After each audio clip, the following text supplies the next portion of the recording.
मर्वत ध्वनि के समान शब्द करते हुए इन्होंने मुंह टेढ़े कर रखे थे। कई बड़े बड़े विकराल थे, किन्हीं का मुंह दाढ़ी मूछ से भरा हुआ था, कोई लंगड़े थे, कोई अंधे थे और कोई दंड और पाय धारण किए हुए थे, हाथों में मुद्गर थे, अपने वाहनों को उल्टा चला रहे थे, कोई शील, कोई डमरू और कोई गोमुख बजाते थे। गणों में से कितने तो मुंह से ही नहीं, कितने मुख पीठ की ओर लगे हुए थे, बहुत के मुख ही नहीं थे, बिना हाथ के उल्टे लग रहे थे, कितने ही नेत्रहीन थे, किन्हीं के मुख से नेत्र थे, इन्होंने सिर पर ही नहीं बल्कि बहुत खराब सिर थे।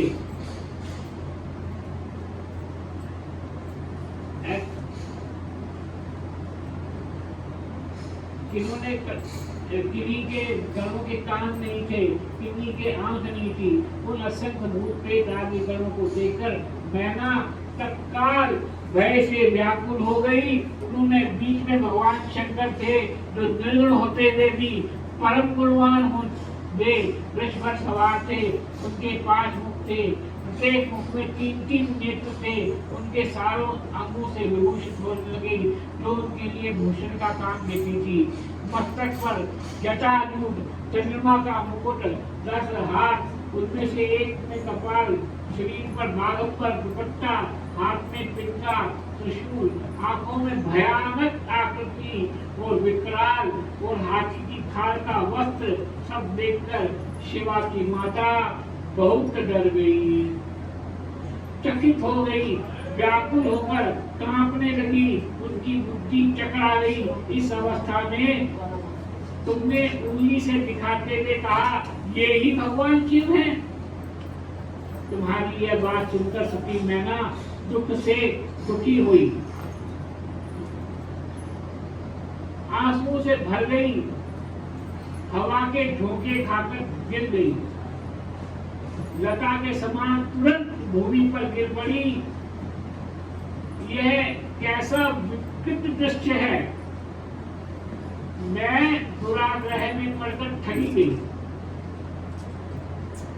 ये कहकर मैना उसी क्षण मूर्छित हो गई। तदंतर सखियों ने नाना प्रकार के उपाय से मैना की सेवा करी। तब गिरजा प्रिया मैना धीरे धीरे होश में आई। आगे की कथा में सुनेंगे मैना का विलाप, शिव के साथ कन्या का विवाह न करने का हट, देवताओं तथा श्री विष्णु का समझाना तथा उसका सुंदर रूप दिखाना, शिव को कन्या देने का विचार प्रकट करना। नारद जब हिमाचल क्रिया सती नेकर अचेत हो गई, तब वहां से अत्यंत होकर विलाप एवं प्रस्ताव करने लगी। पहले तो उन्होंने अपने पुत्रों की निंदा की, इसके बाद मैं तुम्हें और अपनी पुत्री को दुर्वचन सुनाने लगी। मैना बोली, मुझे पहले तो तुमने यह कहा कि शिव का वर्ण करेगी, पीछे मेरे पति हिमवान का कर्तव्य बताकर, परंतु इसका यथार्थ क्या देखा है?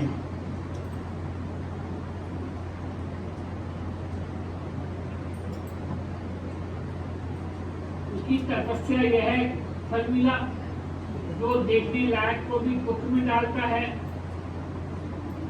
हाय, मैं क्या करूं, कहां जाऊं, कौन मेरे दुख को दूर करेगा? मेरा कुल आदि नष्ट हुआ, मेरे जीवन का भी नाश हो गया। कहाँ गए वे दिव्य ऋषि? पाऊं तो मैं उनकी दाढ़ी मूछ नोच लूं। वशिष्ठ की वह तपस्विनी पत्नी भी बड़ी गोप्ता है, वह स्वयं विवाह के लिए अगुआ बनकर आई थी, अब कहाँ गई? न जाने किन किन अपराध से इस समय मेरा सब कुछ लुट गया। ऐसा कहकर मैना अपनी पुत्री शिवा की ओर देखकर उन्हें कटुवचन सुनाने लगी। अरे दुष्ट लड़की, तूने यह कौन सा कर्म किया जो मेरे लिए दुखदायक सिद्ध हुआ?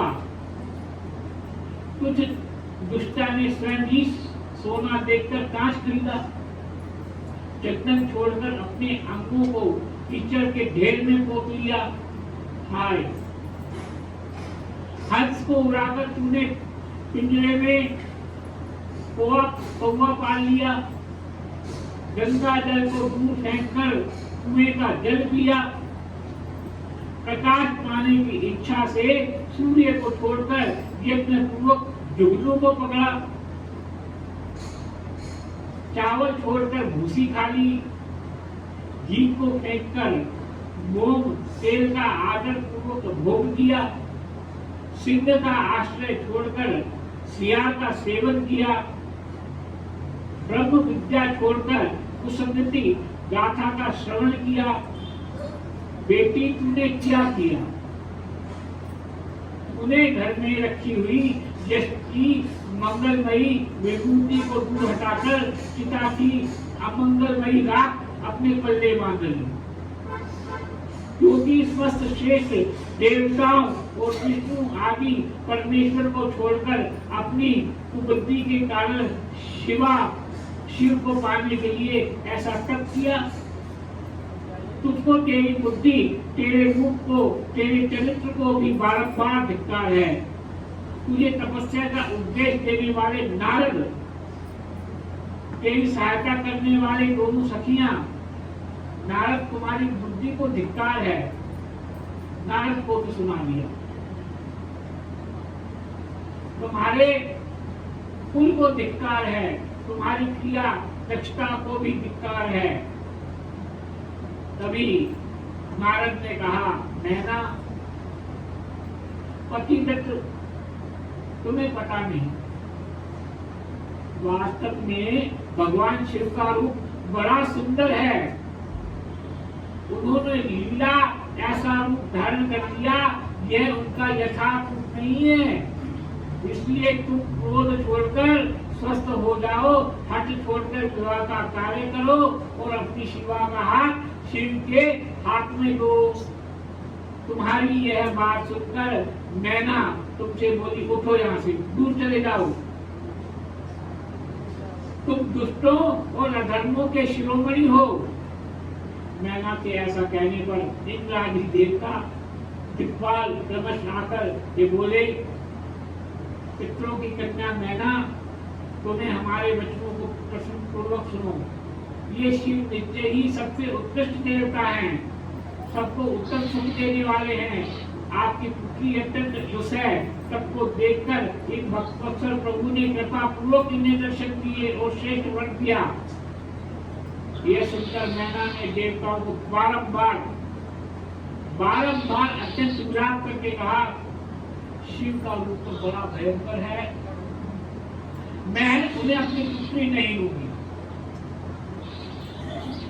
आप सब देवता प्रपंच करके क्यों मेरी इस कन्या को उत्कृष्ट रूप को व्यक्त करने के लिए उद्यत हो?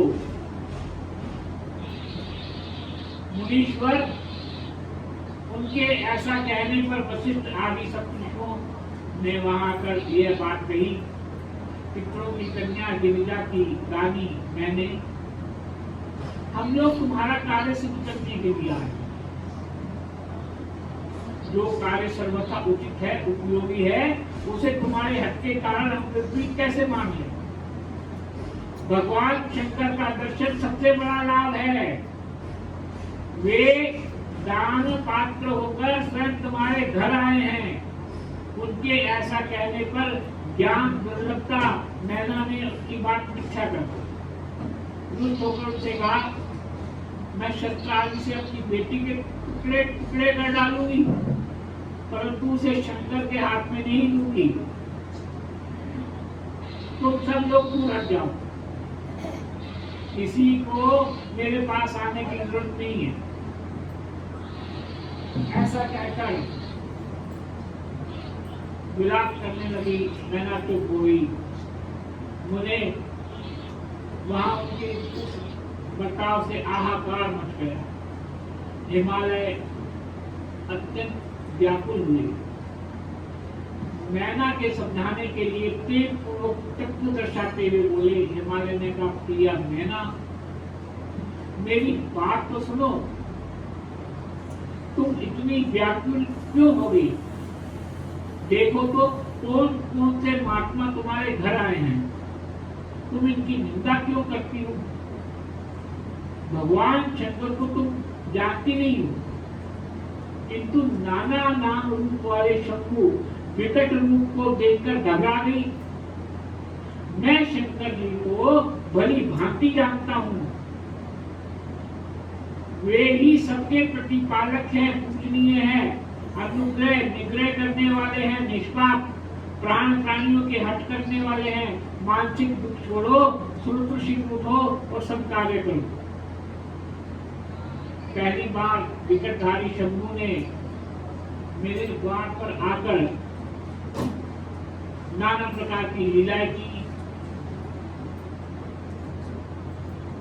इस बात को सुनकर शिवा की माता मैना हिमालय से बोली, नाथ मेरी बात सुनिए और सुनकर आपको वैसा ही करना चाहिए। आप अपनी पुत्री पार्वती के गले में रस्सी बांधकर बेखटक पर्वत के नीचे गिरा दीजिए।